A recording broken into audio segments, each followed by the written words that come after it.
اعوذ باللہ من الشیطان الرجیم بسم اللہ الرحمن الرحیم یا ایھا الذین آمنوا اتقوا اللہ وکونوا مع الصادقین، اہل ایمان اللہ کا تقوی اختیار کرو اور دیکھو صادقین کی جماعت کے ساتھ جڑے رہو۔ یہ جڑے رہنا جو ہے یہ ہے در حقیقت کسی جماعتی زندگی کے اندر، جیسا کہ ہم نے اس سے پہلے پڑھا تھا سورہ انعام میں، لَهُ أَصْحَابٌ يَدْعُونَهُ إِلَى الْهُدَى ائْتِنَا۔ اگر کسی کے کچھ ساتھی ہوں، کسی وقت کسی کا پاؤں گر گیا، پھسل گیا،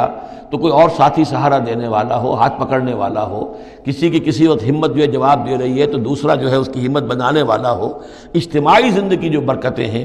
یا ایھا الذین آمنوا اتقوا اللہ وکونوا مع الصادقین، اور سچے لوگوں کی معیت اختیار کرو۔ ما کان لأہل المدینۃ ومن حولہم من الاعراب ان یتخلفوا عن رسول اللہ، یہ بالکل روا نہیں تھا مدینے والوں کے لیے، اور نہ ہی جو ان کے ارد گرد تھے بدو لوگ جو آباد تھے کہ وہ پیچھے رہ جاتے رسول کو چھوڑ کر۔ رسول جا رہے ہیں، تپتی راہیں مجھ کو پکارے، دامن پکڑے چھاؤں گھنیری، وہ تپتی راہوں کی طرف رسول تو جا رہے ہیں اور یہ بیٹھے رہے اپنی ٹھنڈی چھاؤں کے اندر۔ وَلَا يَرْغَبُوا بِأَنفُسِهِمْ عَن نَفْسِهِ، اور نہ ان کے لیے یہ روا تھا کہ وہ نبی کی جان سے بڑھ کر اپنی جان کی فکر کرتے، اپنی جان کی پرواہ کرتے، اپنی آسائش اور اپنی حفاظت اور اپنی عافیت جو ہے اس کی فکر کرتے۔ ذالک بأنہم لا یصیبہم ظمأ، یہ اس لیے کہ انہیں نہ تو آتی کوئی بھوک پیاس لگتی، ولا نصب، نہ کوئی ان کے اوپر تکان طاری ہوتی، ولا مخمصۃ، نہ کبھی انہیں فاقے کی تکلیف گوارا کرنا پڑتی فی سبیل اللہ، اللہ کے راہ میں، ولا یطعون موطئا، اور نہ ہی وہ قدم رکھتے کسی جگہ پر یغیظ الکفار، جس سے کہ کفار کو جو ہے کے دلوں میں آگ لگے، ولا ینالون من عدو نیلا، اور نہ وہ لیتے اپنے دشمن سے کچھ بھی، کوئی بازی حاصل کرتے، کچھ پاتے، کچھ اس سے فتح حاصل کرتے، الا کتب لہم بہ عمل صالح، مگر یہ کہ ہر اس فعل کے ساتھ ساتھ ان کے اعمال میں عمل صالح نیکیوں کا اندراج ہوتا رہتا۔ چاہے کبھی بھوک لگتی، کبھی پیاس لگتی، کبھی کوئی اور تکلیف ہوتی، کہیں چلنا پڑتا، اس کی مشقت ہو جاتی، تکان ہو جاتی، کہیں دشمن سے کوئی غزل پہنچا کر اہل ایمان کو لیے کوئی نفع حاصل کر لیا جاتا، جو بھی ہوتا یہ سب کا سب ان کے نامہ اعمال میں نیکیوں کی صورت میں درج ہوتا چلا جاتا۔ ان اللہ لا یضیع اجر المحسنین، یقیناً اللہ تعالیٰ محسنوں کے اجر کو ضائع نہیں کرتا۔ ولا ينفقون نفقة صغیرة ولا کبیرة، اور نہ ہی وہ خرچ کرتے کوئی نفقہ، کوئی انفاق چھوٹا ہو یا بڑا، ولا يقطعون وادیا، اور نہ طے کرتے کوئی وادی، الا کتب لہم، مگر یہ کہ وہ لکھ لی جاتی، ان کے سارے نامہ اعمال کے اندر یہ سارے اعمال درج ہو جاتے۔ لیجزیہم اللہ احسن ما كانوا يعملون، تاکہ اللہ تعالیٰ انہیں بدلہ دیتا بہت ہی عمدہ اس کا کہ جو وہ کرتے رہے ہیں۔ وما كان المؤمنون لينفروا كافة، اور اہل ایمان کے لیے یہ بات تو ممکن نہیں ہے کہ وہ سب کے سب نکل آئیں۔ اب یہ در حقیقت حل بتایا جا رہا ہے، چونکہ یہ بات سامنے آ چکی ہے کہ جو لوگ بدو ہیں، بادیہ نشین ہیں، وہ کفر میں اور نفاق میں زیادہ سخت ہیں، ان کو حضور کی صحبت سے فائدہ نہیں پہنچ رہا، استفادہ نہیں کر پاتے۔ اب کیا کیا جائے، اس کا حل کیا ہو؟ یہ تو ممکن نہیں ہے کہ سارے بادیہ نشین آئیں اور مدینے میں آباد ہو جائیں۔ ما کان المؤمنون لینفروا کافہ، سب کے سب اپنے اپنے علاقوں کو چھوڑیں اور آ جائیں مدینے میں، تو اب کیا شکل ہوگی؟ فلولا نفر من کل فرقۃ طائفۃ منہم طائفۃ، تو کیوں نہ نکلے ہر ایک جماعت میں سے ایک گروہ، ایک حصہ، لیتفقہوا فی الدین، وہ آئیں حضور کی خدمت میں رہیں، تفقہ فی الدین حاصل کریں، دین کا فہم، دین کی سمجھ حاصل کریں۔ وَلَيُنذِرُوا قَوْمَهُمْ إِذَا رَجَعُوا إِلَيْهِمْ، اور پھر جب جائیں اپنی قوم کی طرف واپس تو اپنی قوم کو بھی خبردار کریں، لَعَلَّهُمْ يَحْذَرُونَ، تاکہ وہ بھی بچیں۔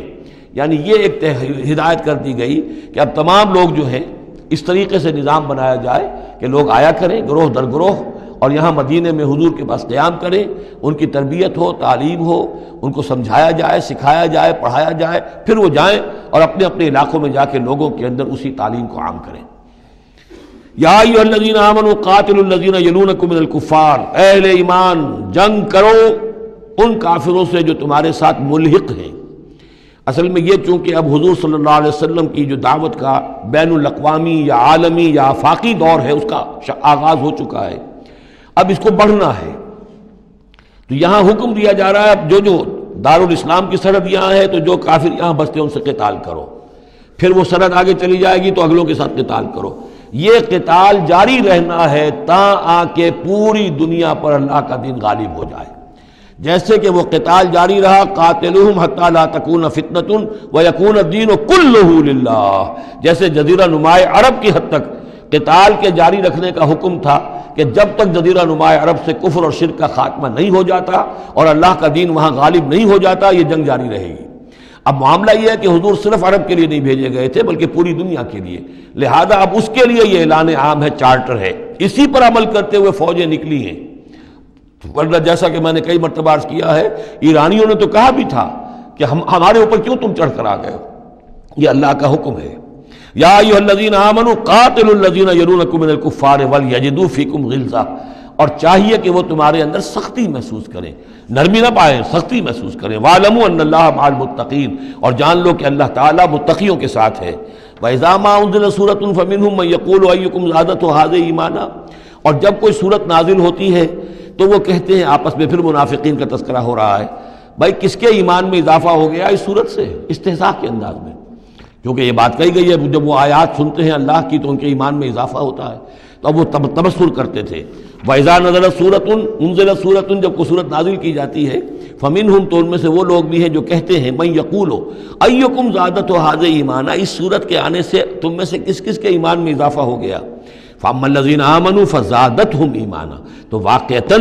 جو ایمان والے ہیں ان کے ایمان میں یقیناً اضافہ ہوا ہے۔ وَهُمْ يَسْتَبْشِرُونَ، اور وہ خوش ہوتے ہیں، خوشیاں مناتے ہیں، اللہ نے مزید آیات اتاری ہیں، اللہ نے ہمارے ایمان کو اور جلا بخشی ہے۔ وَأَمَّا الَّذِينَ فِي قُلُوبِهِم مَرَضٌ، رہ گئے وہ لوگ کہ جن کے دلوں میں روگ ہے، فَزَادَتْهُمْ رِجْسًا إِلَىٰ رِجْسِهِمْ، تو ان کے جو گندگی پہلے سے ہے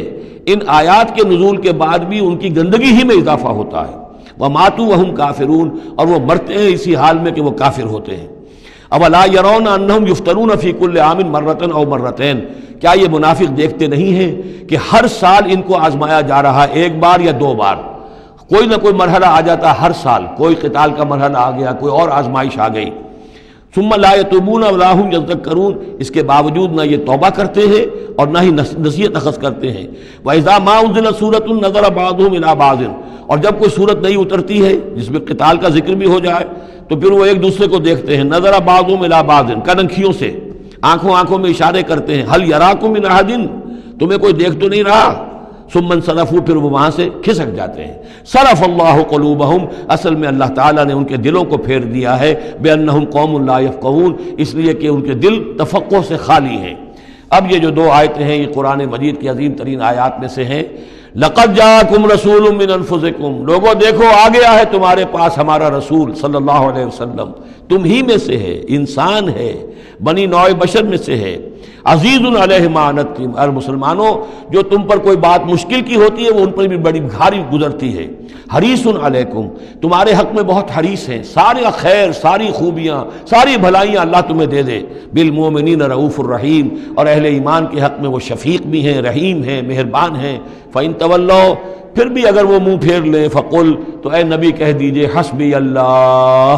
میرے لیے اللہ کافی ہے، لا الہ الا ہو، اس کے سوا کوئی معبود نہیں، علیہ توکل، تو میں نے اس پر توکل کیا ہے، وہو رب العرش العظیم، اور وہ بہت بڑے عرش کا رب ہے، وہ عرش جو اس کا ہمارے تصور کے اندر آ ہی نہیں سکتا، رب العرش العظیم، بڑے عرش والا مالک ہے۔ صدق اللہ العظیم۔